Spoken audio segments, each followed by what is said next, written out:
श्रीगुरुवे नमः। चैतन्यं शाश्वतं शान्तं व्योमातीतं निरञ्जनं नादबिन्दुकलातीतं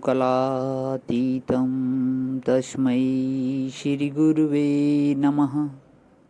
ओम शांति शांति शांति। प्रणाम भगवान। मांडुक्य कारिका प्रवचन स्वामी श्री अखंडानंद सरस्वती जी महाराज का दिव्य ग्रंथ भगवान, जिसमें हमारी प्रस्तावना चल रही है। पेज नंबर आज 13 से।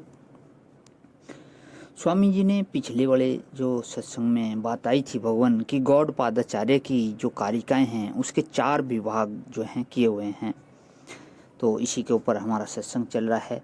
तो यहाँ स्वामी जी कहते हैं पहले में श्रवण है, दूसरे में मनन है, तीसरे में निधिध्यासन है और चौथे में साक्षात्कार है।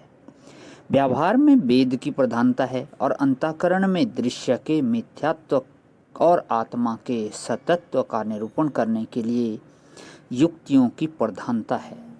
तो जो संसार को मिथ्या सिद्ध करने के लिए युक्ति है वह मनन है, और जो आत्मा को सत्य सिद्ध करने के लिए युक्ति है वह निधिध्यासन है, क्योंकि उसमें आत्मा आकार वृत्ति होती है, और जिसमें श्रवण मनन निधिध्यासन सब बाधित होकर केवल आत्म सत्यानुबोधेन न संकल्प्यते यदा का आत्म वस्तु जो निरूपण है उसको आलात शांति प्रकरण बोलते हैं। देखो जी, आजकल जिसको बुद्धिवाद बोलते हैं ना, वह बुद्धिवाद नहीं है, वह ऐन्द्रियकवाद है। आजकल का प्रत्यक्ष प्रमाण यंत्र के बल पर है, जो आज प्रत्यक्ष अनुमान उपमान अर्थापति ये सब का सब इंद्रियवाद है। माने इंद्रियां जिसको सच बतावें सो सच, और इंद्रियों की जगह गति न हो तो सच नहीं। इंद्रिय जिसको प्रिय बतावें सो प्रिय। तो यह जो इंद्रियवाद हुआ, एक भी इंद्रिय में ऐसा सामर्थ्य नहीं जो सब का पूर्ण ज्ञान करा दे। तो जब कोई भी इंद्रिय पूर्णता का ज्ञान कराने में समर्थ नहीं है, तो इस इंद्रियवाद के द्वारा परमात्मा का ज्ञान कैसे होगा, परमात्मा की प्राप्ति कैसे होगी? तो उसके लिए जो दूसरी युक्ति, कोई दूसरी महिमा होती है।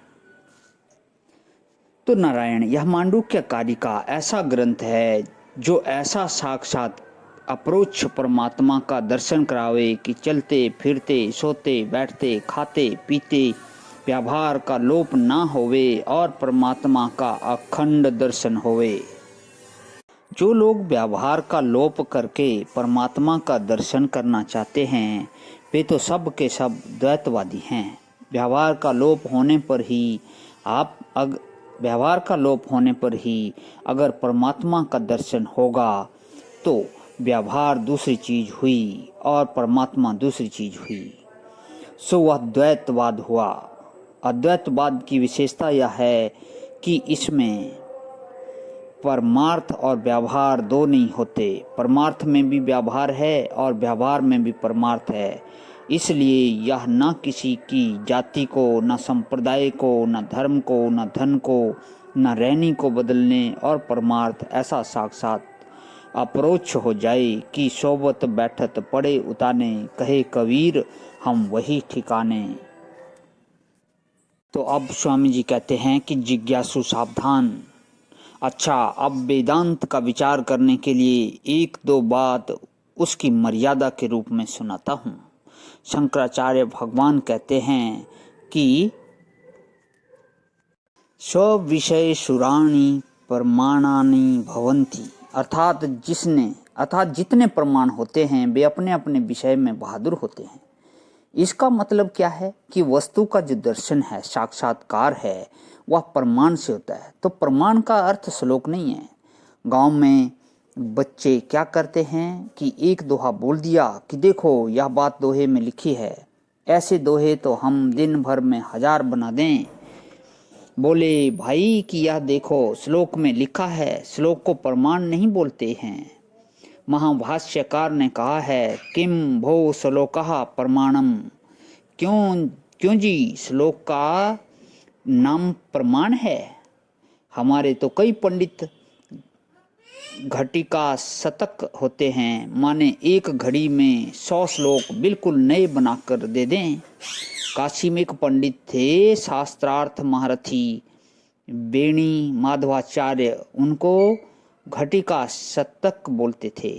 तो एक दिन सभा में व्याख्यान देने के लिए खड़े हुए तो किसी ने उसी दिन का आज समाचार पत्र उनके हाथ में दे दिया कि इसका अग्रलेख सुनाओ, और उन्होंने उसी समय आज का अग्रलेख श्लोकों में सुना दिया।